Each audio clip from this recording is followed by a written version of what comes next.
Good morning students, today we will study science में previous class में हमने देखा प्लांट लाइफ में reproduction from the leaves, reproduction from the roots किस तरीके से होता है ये हमने देखा। और फिर हम देख रहे थे reproduction from the seeds. Reproduction from the seeds में हम देख रहे थे the structure of a seed. ठीक है, तो आज के क्लास में हम देखेंगे structure of a seed, the structure of a seed, the structure of a seed. तो यहाँ पे क्या दिया है स्ट्रक्चर ऑफ अ सीड में, जैसे यहाँ पे आपको जैसे चना और बीन अगर हम लेते हैं सीड, चना और बीन का अगर हम सीड लेते हैं तो वो क्या रहता है, हार्ड रहता है और ड्राई रहता है, तो वो इजीली ब्रेक नहीं होता, टूटता नहीं है। तो उसे हम क्या करते हैं, ओवरनाइट तक भिगो कर रखते हैं, ताकि ओवरनाइट तक भिगो कर रखने के बाद हमें क्या दिखता है कि वो अच्छी तरीके से स्वेल होता है, मतलब फूल जाता है, और उसे हम हाथ से दबा भी सकते हैं। तो ऐसा क्यों होता है, यहाँ पे बताया है कि ऐसा क्यों होता है, क्योंकि वो क्या कर लेता है, वाटर एब्जॉर्ब कर लेता है। तो यहाँ पे हमें दिखाई दे रहा है जैसे ये एक सीड है, ठीक है, सीड में ये है सीड कोट और ये है बीच में उसका स्कार। तो यहाँ पे रहता है एक वाटर का होल, तो इस वाटर के होल से वाटर अंदर जाता है और ये दो कॉटिलिडन्स उसके पड़ते हैं, और फिर यहाँ पे एक न्यू स्मॉल प्लांट ग्रो होता है। ठीक है, thick outer covering called the seed coat. तो ये जो थिक आउटर कवरिंग है, थिक मतलब जाड़ी, जो आउटर कवरिंग है वो है सीड कोट। ठीक है, on one side of the seed is a scar, और एक साइड पे क्या रहता है, स्कार रहता है। स्कार के बीच में क्या रहता है, एक छोटा सा होल रहता है, small hole. This hole allows water to enter and make the seed swell up. तो यहाँ से क्या होता है, वाटर अंदर जाता है और सीड फूलने लगता है। Carefully remove the seed coat, this seed has a 2 leaves called cotyledons. तो ये सीड्स को क्या रहते हैं, सीड को 2 कॉटिलिडन्स रहते हैं। कॉटिलिडन्स मतलब क्या है, बीज पत्र। तो ये फूलने के बाद इसे हम अलग कर सकते हैं। ठीक है, तो बिटवीन दी कॉटिलिडन्स यहाँ पे जैसे बेबी प्लांट आता है, बेबी प्लांट को बेबी शूट आता है और उसका एक छोटा सा रूट भी आता है, तो उसे हम कहते हैं एम्ब्रियो। एम्ब्रियो मतलब क्या है, भ्रूण। तो the embryo contains baby shoot और baby root. The seed leaves protect baby plant. जो ये सीड की लीव्स रहती है, ठीक है, ये बेबी प्लांट को प्रोटेक्ट करते हैं। ठीक है, all seeds do not have a 2 cotyledons. तो सभी सीड्स को 2 कॉटिलिडन्स होंगे ऐसा ज़रूरी नहीं है। कुछ सीड्स ऐसे रहते हैं जिन्हें एक ही कॉटिलिडन रहता है, और वो है कॉर्न मतलब क्या है, मक्का। तो वो सीड को एक ही कॉटिलिडन रहता है। What do seed need for the germination. तो जर्मिनेशन के लिए, जर्मिनेशन मतलब क्या है, अंकुरन। अंकुर जो आता है बीज में, तो वो किस तरीके से आता है, उसे किस चीज़ की ज़रूरत होती है, ये हमें देखना है। When seed get enough water, air and warmth. जब सीड के पास उसका उसे जितनी ज़रूरत है उतना वाटर, हवा और उसे गर्माहट मिलती है, तो वो अच्छी तरीके से ग्रो होता है into new plant.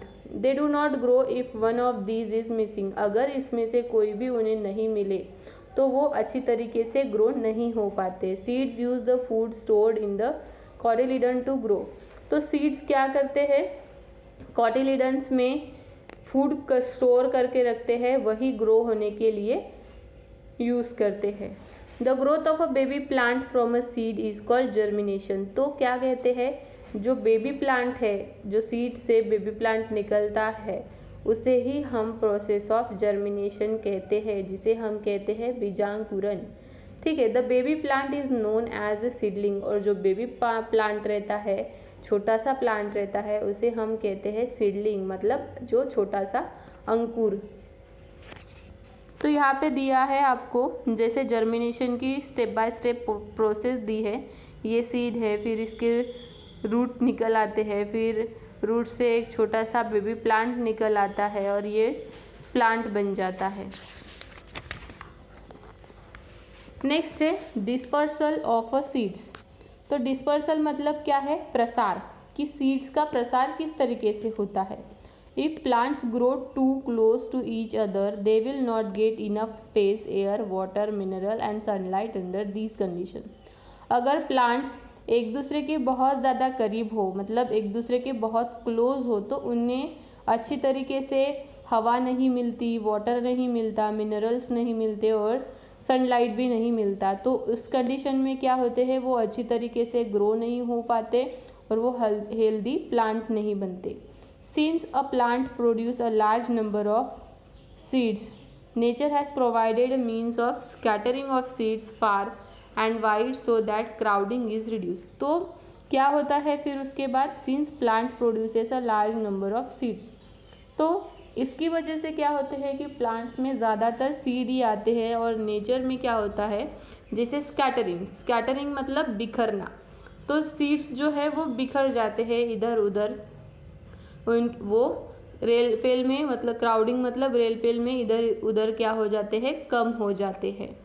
The scattering of a seed away from the parents plant, तो एक प्लांट जो मेन प्लांट रहता है उसमें से जो सीड्स है वो इधर उधर डिस्पर्स हो जाते हैं, फैल जाते हैं, उसकी वजह से उसे क्या बोलते हैं, सीड डिस्पर्सल बोलते हैं।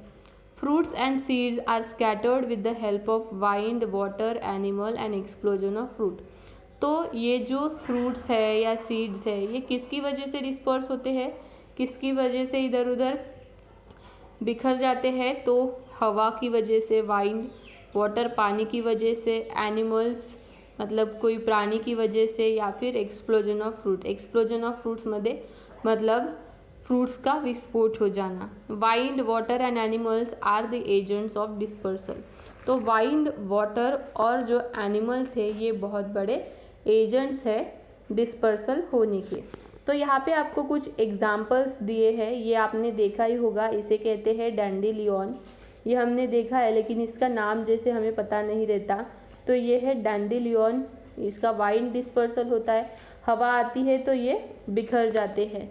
ये है लोटस सीड, वाटर डिस्पर्सल, यहाँ इसमें से वाटर से डिस्पर्सल होता है। और ये है पीज सीड, ये तो हमने देखे ही है, ये होता है एक्सप्लोजन ऑफ फ्रूट, फ्रूट की एक्सप्लोजन की वजह से ये होता है। ठीक है, तो पहले हम देखते हैं wind dispersal. Seed that are scattered by wind are usually small and light. जो स्कैटर्ड होते हैं, जो बिखर जाते हैं हवा की वजह से, तो वो बहुत ही हल्के रहते हैं। डैंडेलियन एंड कॉटन सीड, जैसे कॉटन सीड भी इसमें आते हैं। Have a long and fine hair surrounding them, तो उसके आजू बाजू में कैसे रहते हैं, छोटे छोटे हेयर्स रहते हैं, तो वो हवा की वजह से उड़ जाते हैं। This makes easy for a vine to carry the seeds away. Some seeds such as maple and the drumstick have a wings attached to them with the help of them float in air. तो क्या होता है, कुछ कुछ ऐसे seeds रहते हैं, जैसे मैपल यहाँ पे दिया है और ड्रम स्टिक दिया है, तो इन्हें क्या रहती है, विंग्स रहती है, मतलब जैसे पंख रहते हैं इन्हें। तो ये क्या होते हैं, हवा में तैरने लगते हैं, फ्लोट होते हैं, हवा में तैरने लगते हैं। फिर है वाटर से किस तरीके से डिस्पर्शन होता है। Seeds of a plant that grow in a near or flowing water may be dispersed by the water. तो कुछ प्लांट्स जो है वो क्या होते हैं, वाटर की वजह से डिस्पर्स होते हैं। तो these plants have a fruits and seeds that can float in water. For example, जैसे यहाँ पे कुछ एग्जाम्पल्स दिए हैं, लिली है, लोटस है, कोकोनट है। लोटस मतलब कमल, lily, coconut. The coconut fruit has a hair trapped in between its hairs. तो यहाँ पे क्या बोला है कि कोकोनट ट्रीज ट्रैप, मतलब जैसे इन बिटवीन इट्स हर्स, तो उसे क्या रहता है, भूसा रहता है। कोकोनट जो फ्रूट रहता है उसे ऊपर में भूसा रहता है, तो वो फ्लोट होता है। This makes it easy and light to float. Water carries these fruits and seeds to far off the places. Mango, papaya, cherry, guava. Eating we throw the seeds away. Mango, papaya, cherry, guava, हम इसे खाकर इसकी seeds फेंक देते हैं। This is one of the helping plants to disperse their seed, तो इसकी वजह से भी उनका डिस्पर्शन होता है। Birds and animal also eat seeds also with the fruits. The seeds are long, small and hard and they come out to the body as a waste ready to grow. तो कुछ birds और animal इस तरीके से रहते हैं जो seeds खा लेते हैं, तो वेस्ट से वो बाहर निकलते हैं, तो उससे भी प्लांट्स ग्रो होते हैं. Seed like guava and berries are disposed in this way. तो इसका एक एग्जाम्पल है जैसे गावा और बेरी. गावा मतलब अमरूद और बेरी मतलब जामुन. Seeds have a stiff hair, spines और हुक्स मतलब उनके अच्छे हेयर्स रहते हैं, उन्हें कांटे रहते हैं और उसे हुक्स रहते हैं. This enable the seeds to stick our clothes or bodies of animal are carried a long distance. तो ऐसे जो सीड्स रहते हैं वो क्या होते हैं, एनिमल्स की बॉडीज़ को अटैच हो जाते हैं और लॉन्ग डिस्टेंस जैसे कैरी करते हैं एक जगह से दूसरी जगह पर. Some fruits to have a special hook like structure that cling and to fur or the skin of the animal.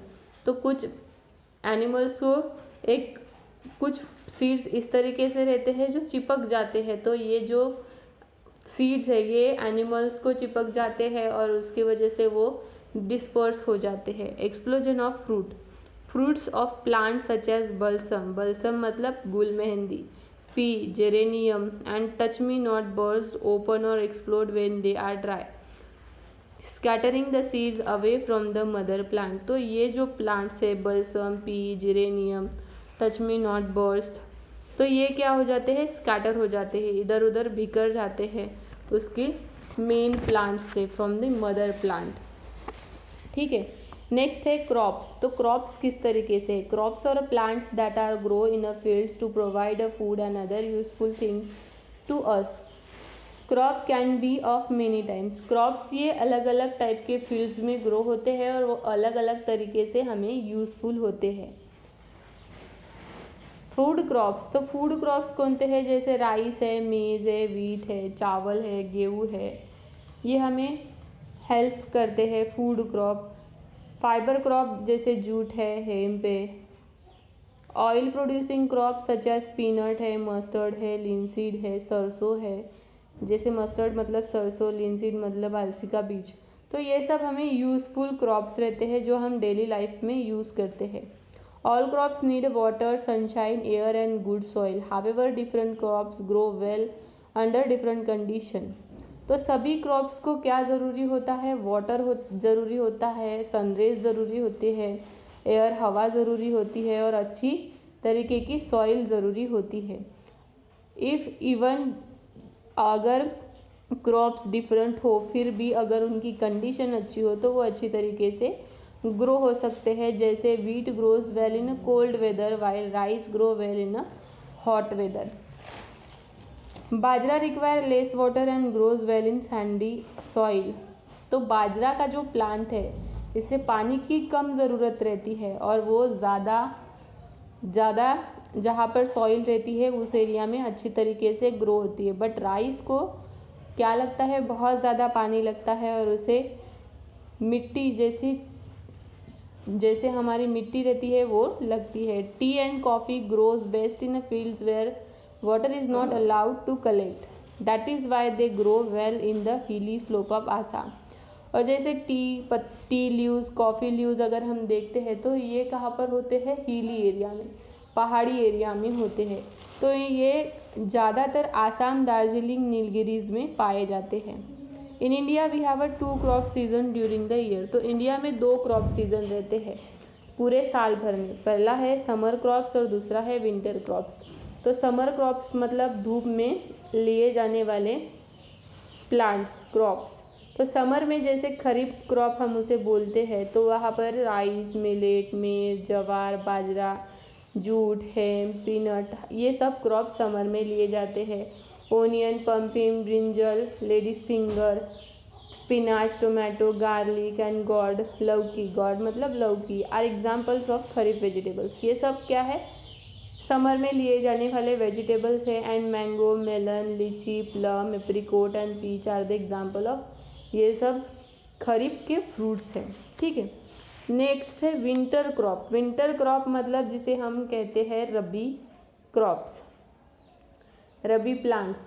रबी उत्पादन जिसे हम बोलते हैं। तो ये विंटर में क्या क्या लिए जाते हैं, wheat, barley, gram, mustard are example of crop that grow in winter.